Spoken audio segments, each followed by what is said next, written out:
Very good afternoon to all of you. Now I am going to take mock interview of one of my UP student. You guys just try to take help from these videos, and if you are interested, text me for the mock as well as guidance session.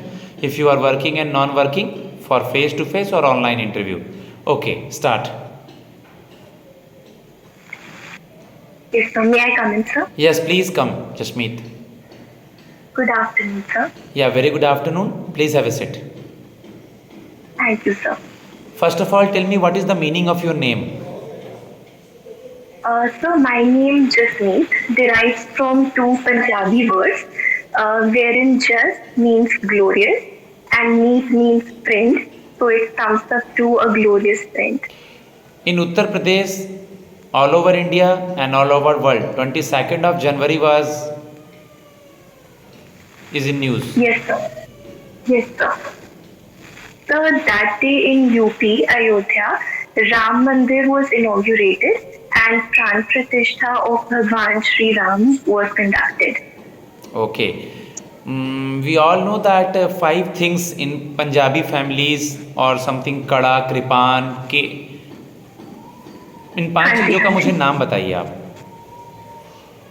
Sir, one is Tesh, second is Kripan, third is Kangha, fourth is Kacha, and fifth I am unable to recall, sir. ये fifth ये मतलब इससे क्या आस्था जुड़ी हुई है?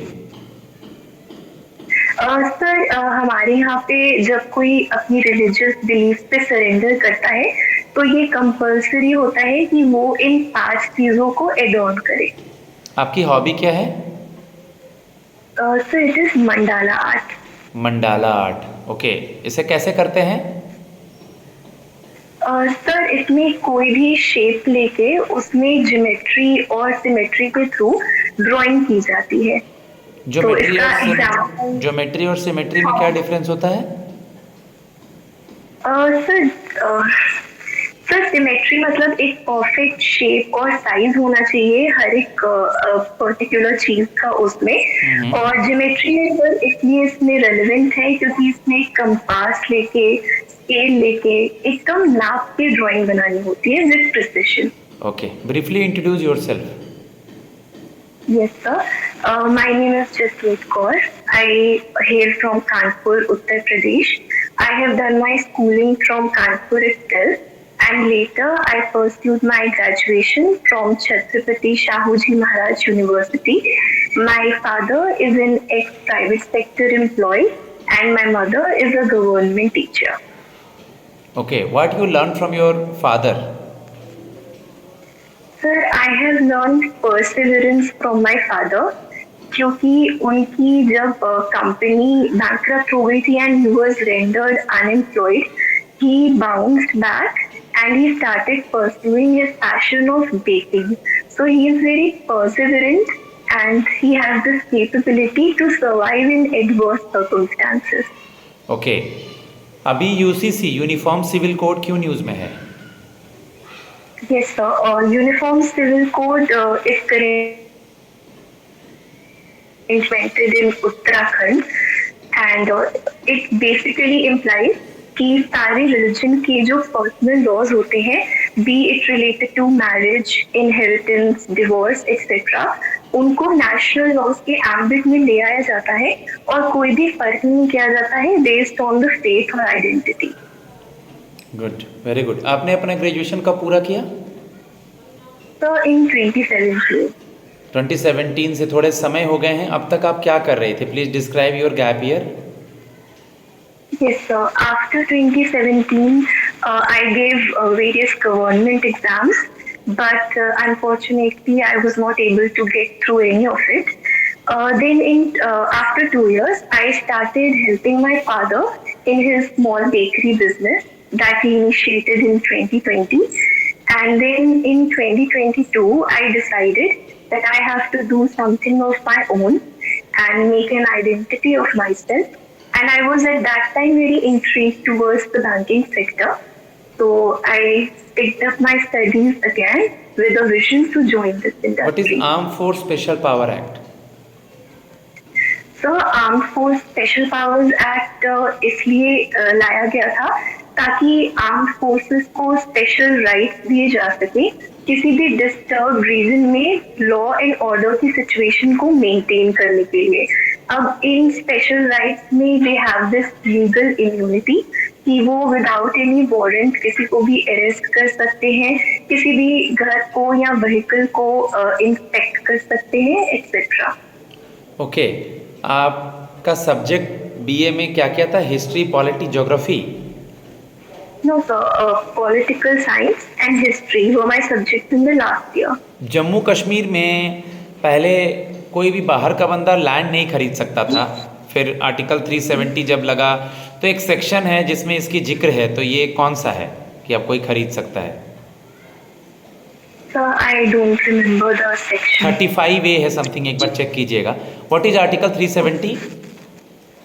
तो article 370 special rights interest करता था जम्मू एंड कश्मीर के रीजन पे, और ये स्पेशल राइट्स में जम्मू एंड कश्मीर के पास पावर थी कि वो सेंट्रल गवर्नमेंट के किसी भी लॉ को अपने स्टेट में लागू करने से मना कर सकता है, और एकदम इम्यूनिटी और ऑटोनॉमी के साथ अपना स्टेट एडमिनिस्ट्रेशन रन कर सकता है। मॉडर्न हिस्ट्री और एंशियंट हिस्ट्री, इसमें कुछ आपने पढ़ा था? तो अभी तक नहीं हुआ है। नहीं हुआ। पॉलिटी में आपने क्या पढ़ा है खुद से? अभी सब्जेक्ट को ब्रश अप करना है अभी। ओके, प्रेसिडेंट रूल के बारे में कुछ आइडिया है? किस आर्टिकल में प्रेसिडेंट रूल आता है या क्यों लगाया जाता है? Yes sir, president rule article 356 में आता है, और इसमें किसी भी स्टेट की अगर कॉन्स्टिट्यूशनल मशीनरी ब्रेक डाउन हो जाती है तो उसकी स्टेट लेजिस्लेचर को सस्पेंड करके पूरे स्टेट की गवर्नेंस की जिम्मेदारी प्रेसिडेंट को सौंप दी जाती है, and then president rules it via governor. Okay, Jashmeet आप मुझे ये बता दो कि आपने सुना होगा, अभी न्यूज़ में भी है, और इंडियन गवर्नमेंट ये चाहती है, ऑलवेज न्यूज़ में रहता है कि हर गाँव तक, हर लोगों तक बैंकों को पहुँचाया जाए और सेविंग अकाउंट ओपन किया जाए प्रधानमंत्री जनधन योजना के अंतर्गत। तो सपोज़ आप बैंक में सेलेक्ट हो गए हो, आपने किसी रूरल विलेज में लखनऊ के पास में कैनोपी लगाई है और लोगों को ये बता रहे हो कि अकाउंट क्यों ज़रूरी है, तो उनको क्या सिखाओगे? उन लोगों में मैं भी हूँ। यस सर, मैं उन लोगों को अवेयर करवाऊंगी कि बेसिक सेविंग्स अकाउंट होने से उन लोगों को काफ़ी फायदे होंगे। For example direct benefit transfer, और वो लोग अपनी एफडीज वगैरह खुलवा के गवर्नमेंट की स्कीम्स का भी लाभ उठा सकते हैं, और बैंक में इन्वेस्ट करके रिटर्न्स भी पा सकते हैं। और yes sir. Okay Jasmeet, what is cross check? तो cross check is a check जहाँ पे दो पैरेलल लाइंस ड्रॉ कर दी जाती हैं वाया ड्रॉ, और ये सिग्निफाई करता है कि इसका पैसा कस्टमर के अकाउंट में जाएगा। क्रॉस चेक मतलब अकाउंट पे ही चेक। अगर चेक के लेफ्ट हैंड साइड पे दो पैरेलल लाइंस हैं और उस पे मेरा नाम लिखा है, किसी ने मुझे 10,000 का चेक दिया है, तो मैं अपने अकाउंट में लगा दूंगा। That's called account payee cheque और cross cheque. Yes sir, it cannot be counter cashed. Okay, what is bank rate? Sir bank rate is a rate जिसपे आरबीआई लॉन्ग टर्म के लिए बैंक्स को loan offer करती है। Good. आपका किस bank में अकाउंट है? Sir Indian bank. Indian bank कौन सा डिजिटल बैंकिंग का ऐप यूज़ करती है मोबाइल बैंकिंग के लिए? It is IndOASIS. कौन सा अपना पहला प्रेफरेंस भरा है आपने? तो bank of Baroda. Bank of Baroda का मोबाइल बैंकिंग का क्या नाम है? तो बॉबगोल्ड। इसके टैगलाइन क्या है और इसका हेडक्वार्टर कहाँ है? तो इसका हेडक्वार्टर वडोदरा में है, Gujarat, and tagline I am unable to. India's international bank. Okay sir. Okay Jashmeet, आप मुझे ये बता दो कि थोड़ा समय हुआ, लेकिन आपको कितना भरोसा है अपने ऊपर कि आपका सिलेक्शन इस बैंकिंग जॉब में ज़रूर होगा? क्या क्वालिटी है और क्या क्वालिटी है जिसमें भी आप जोड़ सकती हैं इस आंसर में अपनी क्वालिटी को भी, कि हम आपको क्यों लें और आपको कैसे अपने ऊपर भरोसा है? So I have given my 100% as per my capabilities in this exam, and I am confident about it. Also, regarding the qualities of mine, I am a very calm-minded person, and ये मुझे enable करता है कि मैं लोगों के साथ engage कर पाऊँ, उन लोगों की problems सुन पाऊँ और उनको cater कर पाऊँ. Secondly, मैं काफी intricate हूँ अपने काम में, तो ये पॉसिबिलिटी थोड़ी कम कर देता है कि मेरे साइड से कुछ एरियर्स अकर हो सके. Okay.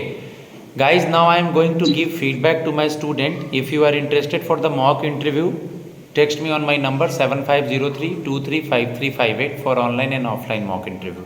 Thanks a lot.